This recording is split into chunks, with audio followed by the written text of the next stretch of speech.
Ele veio do interior do Rio Grande do Sul,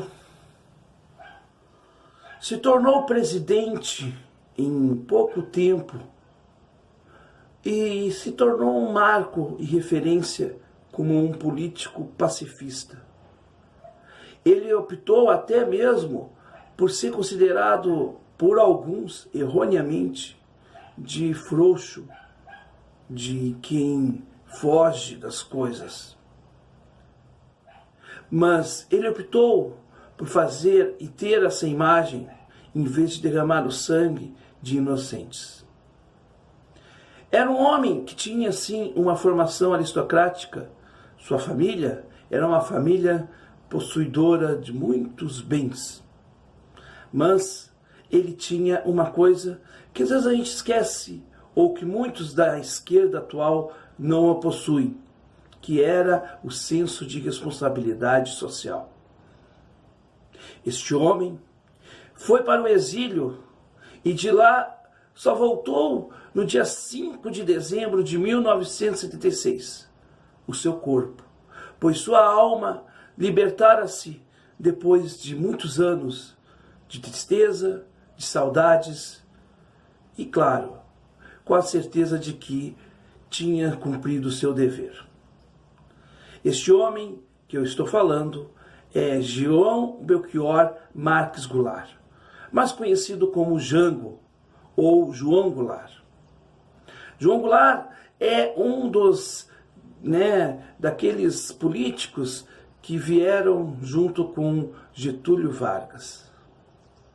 Foi ministro do Trabalho, deu 100% de aumento ao salário mínimo, foi deputado federal e foi também eleito 2 vezes vice-presidente do Brasil.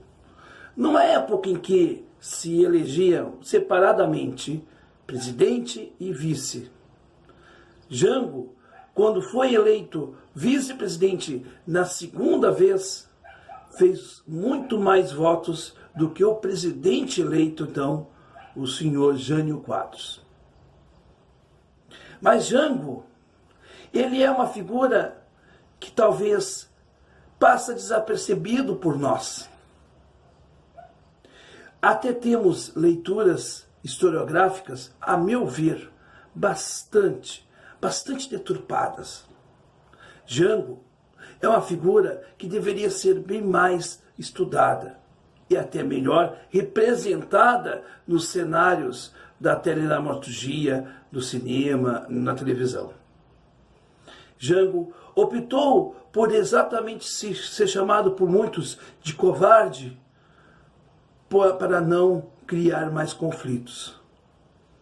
Jango foi o último presidente eleito antes do golpe de 64 e sofreu as pechas de comunista, de várias coisas que ele não era.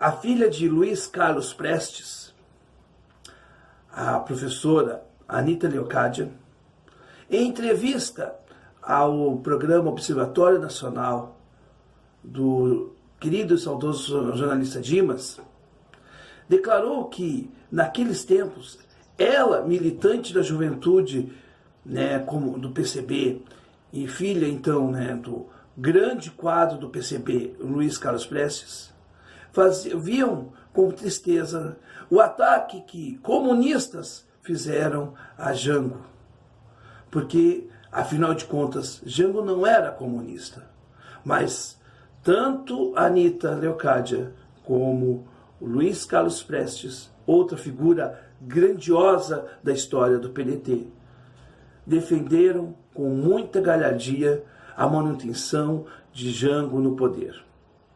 Mas Jango caiu, mas caiu em pé. Naquela madrugada do dia 31 para o dia 1º de abril, Jango veio para o Rio Grande do Sul e foi destituído do cargo, pasmem, meus caros, em pleno território nacional. Denunciado isto, nada mais nada menos pelo nosso querido e saudoso Darcy Ribeiro, então ministro da Casa Civil. Jango viveu muitos anos no exílio mas o seu desejo de voltar para o Brasil era mais forte. Mas Jango não conseguiu, não resistiu. Uma parada cardíaca e uma suspeita de que, na verdade, Jango tenha sido envenenado. Seu corpo foi exumado depois de muitos anos e oficialmente não foi encontrado nada que diga que isso se comprove. Mas a teoria ainda está por aí. E, sinceramente, eu não descarto. Mas o mais importante é o legado que Jango deixou para o trabalhismo. Se temos que exaltar Leonel Brizola, Darcy Ribeiro, Abdias Nascimento, nós também temos que exaltar e valorizar a figura querida do nosso Jango. Jango deu a lição de que na política nós precisamos recuar para avançar.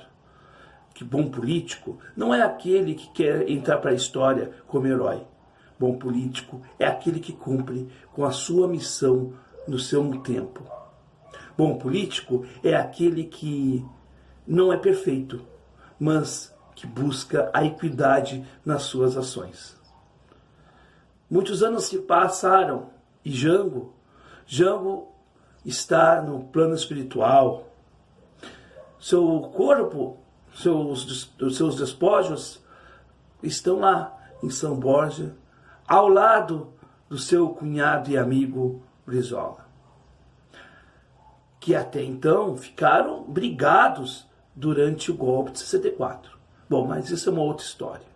O fato é que a gente precisa entender que nós chegamos aqui graças a figuras como Brizola, como o próprio Jango, figuras como Matheus Schmidt e tantos outros nomes cujas histórias nos são verdadeiras lições.